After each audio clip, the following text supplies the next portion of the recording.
Amon is a ex-cultist turned warrior poet who really does not like vault monsters. He is our largest character that we have ever made, even taller than Brick. He's a Viking. He is destruction incarnate. Amon is all about hitting hard and hitting fast. He comes on strong and he pretty much finishes the fight. If you're the kind of guy who wants to get up into people's faces, take down enemies that are larger than you, and look good doing it, he's your guy.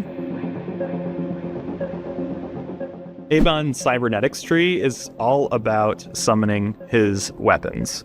He already summons them in his hands to, slap people in the face, but he can actually also summon autonomous drones. So you can have a floating sword, a floating axe, and a floating hammer, kind of tag teaming up against all the adversity that you come across.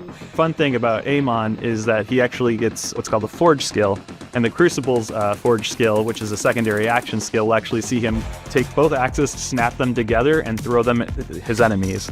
It'll go out, it'll return, and it'll hit and damage people in both directions.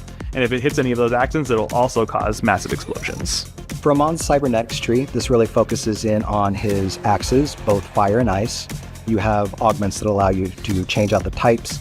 So not only can you throw the axes, which is what you start with, you can also change it to throw hammers, and you can even throw some swords. So for example, if you decide to stick with the axes, you have one where if you throw the ice one, you can actually pierce through enemies.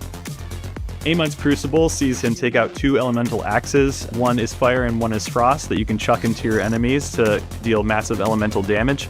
And if you end up killing them, they'll actually explode. What makes Amon's Crucible a really cool skill to use is it kind of sells this sensation of being this big hulking Viking when you're going around with your two forge axes. And you got one with fire, you got one in ice, and being able to just throw them around, pick them up, and chain it between enemies is something that feels really cool to do.